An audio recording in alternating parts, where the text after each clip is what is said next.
ನಮಸ್ಕಾರ ಫ್ರೆಂಡ್ಸ್, ನನ್ನ ಹೆಸರು ಸುನೀಲ್ ಕುಮಾರ್, ಬ್ಯಾಚುಲರ್ಸ್ ಅಡುಗೆಗೆ ಎಲ್ಲ ವೀಕ್ಷಕರಿಗೂ ಸ್ವಾಗತ. ಇವತ್ತು ನಾನು ಹೆಲ್ದಿ ಫುಡ್ ರಾಗಿ ಮುದ್ದೆಯನ್ನು ಹೇಗೆ ಮಾಡೋದು ಅಂತ ಹೇಳ್ಕೊಡ್ತೀನಿ, ಬನ್ನಿ ನೋಡೋಣ. ಮೊದಲನೇದಾಗಿ ಫ್ರೆಂಡ್ಸ್ ಒಂದು ಪಾತ್ರೆ ಇಟ್ಕೊಂಡಿದ್ದೀನಿ. ಪಾತ್ರೆಯಲ್ಲಿ ನೀರನ್ನ ಕಾಯೋದಕ್ಕೆ ಇಕ್ಕಿದ್ದೀನಿ. ನೀರು ಕಾದ ನಂತರ ಅದಕ್ಕೆ ನುಚ್ಚಕ್ಕಿಯನ್ನ ನಾನು 1 ಬಟ್ಲಷ್ಟು ಹಾಕ್ತಿದ್ದೀನಿ. ನಿಮ್ಗೆ ಬೇಕು ಜಾಸ್ತಿ ಮುದ್ದೆ ಮಾಡ್ಕೋಬೇಕು ಅಂದ್ರೆ ಜಾಸ್ತಿ ಅಕ್ಕಿ. ಈಗ ನೋಡ್ತಾ ಇದೀರಲ್ಲ ಫ್ರೆಂಡ್ಸ್, ಅಕ್ಕಿ ಬೆಂದಿದೆ. ಇವಾಗ ಇದಕ್ಕೆ 2 ಟೀ ಸ್ಪೂನ್ ಅಷ್ಟು ನಾನು ರಾಗಿ ಹಸಿಟ್ಟನ್ನ ಹಾಕೊಳ್ತಾ ಇದ್ದೀನಿ. ಸೊ ಇದು ಉಪ್ಪು ಬರೋವರೆಗೂ ಕಾಯೋಣ. ನೋಡಿ ಫ್ರೆಂಡ್ಸ್, ಈಗ ಉಪ್ಪು ಬರ್ತಾ ಇದೆ. ಈಗ ರಾಗಿ ಹಿಟ್ಟೇನಿದೆ ಅದನ್ನ ಹಾಕೊಳ್ಳೋಣ. ಇದಕ್ಕೆ ರಾಗಿ ಹಸಿಟ್ಟನ್ನ ಹಾಕದ ಮೇಲೆ ನಿಮ್ಗೆ ನೆನಪಲ್ಲಿರ್ಲಿ, ಇದು ರಾಗಿ ಮುದ್ದೆನ ತಿರ್ಗೋದಿಕ್ಕೆ ಅಂತಾನೆ ಕೋಲಿದೆ. ಇದನ್ನ ನೀವು ಮಾರ್ಕೆಟ್ ಅಲ್ಲಿ ಹುಡುಕಿದ್ರೆ ಸಿಗುತ್ತೆ. ಇದನ್ನ ಇದ್ರೊಳಗಡೆ ಹಾಕ್ಬಿಟ್ಟು ಈ ರೀತಿಯಲ್ಲಿ ತಿರುಗಿಸಿ, ಈ ಹಿಟ್ಟು ಸ್ವಲ್ಪ ಹೊತ್ತು ಬೇಯಬೇಕಾಗುತ್ತೆ. ಇದು ಬೆಂದ ಮೇಲೆ ಒಂಥರ ಘಮಘಮ ಅಂತ ಸ್ಮೆಲ್ ಬರುತ್ತೆ. ವೆಯ್ಟ್ ಮಾಡಿ.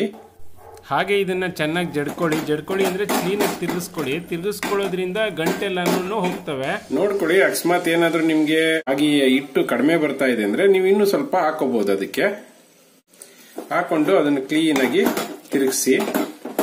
ಸಾಕಷ್ಟು ಕಡೆ ಏನ್ ಅಂತಾರೆ ಅಂದ್ರೆ ಈ ಒಂದು ರಾಗಿ ಹಸಿಟ್ಟನ್ನು ಜಡಿಯೋದು ಅಂತಾರೆ. ನೋಡಿ, ಕ್ಲೀನ್ ಆಗಿ ನೀವು ಇದನ್ನ ತಿರುಗಿಸ್ತಾ ಇರಬೇಕು. ಯಾಕೆಂದ್ರೆ ಇಲ್ಲ ಅಂದ್ರೆ ಇದು ಗಂಟು ಕಟ್ಕೊಬಿಡುತ್ತೆ. ರಾಗಿ ಹಸಿಟ್ಟು ಏನಿದೆ ಅದು ಗಂಟು ಕಟ್ಟಬಾರದು. ಮುದ್ದೆ ತಿನ್ಬೇಕಾದ್ರೆ ಒಂದು ಕೂಡ ಗಂಟು ಇರಬಾರದು.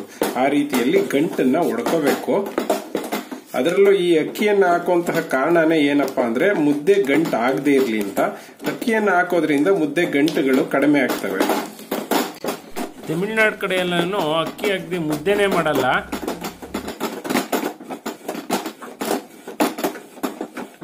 ಈ ಮುದ್ದೆ ಮಾಡಬೇಕಾದ್ರೆ ಒಂದು ಟಿಪ್ಸ್ ಏನಂದ್ರೆ ಫ್ರೆಂಡ್ಸ್, ನೀವು ಮುದ್ದೆ ಆಗಿದೆಯಾ ಇಲ್ವಾ ಅಂತ ನೋಡೋದಕ್ಕೆ ಒಂದು ಸ್ವಲ್ಪ ನೀರ್ನ ಕೈಗೆ ಹಾಕೊಂಡು ಇದನ್ನ ಪ್ರೆಸ್ ಮಾಡಿ ನೋಡ್ಬೇಕು.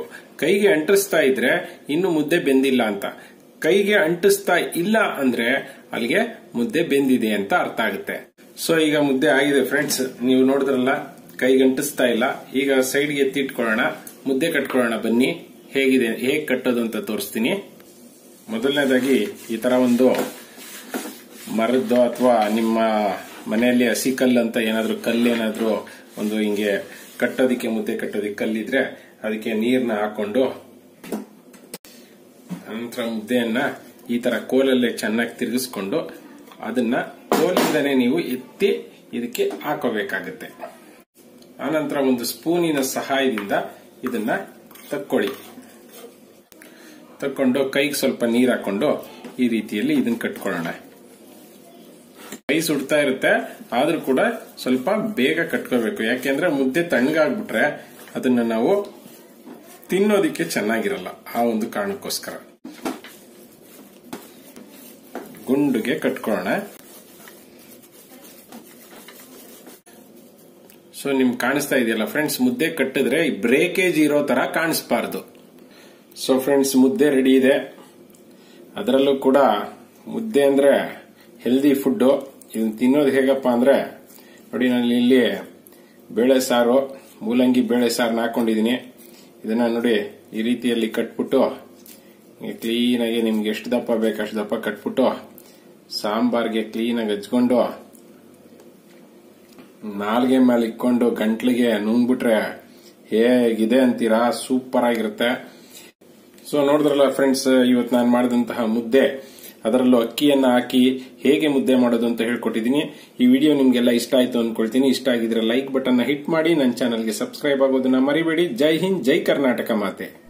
ಇವತ್ತಿನ ಪ್ರಶ್ನೆ ಏನಪ್ಪಾ ಅಂದ್ರೆ, ನಾನು ಮುದ್ದೆಗೆ ಇಲ್ಲಿ ರಾಗಿ ಹಿಟ್ಟನ್ನ ಎಷ್ಟು ಬಾರಿ ಹಾಕಿದೆ ಅಂತ ನೀವು ನನಗೆ ಹೇಳಬೇಕು.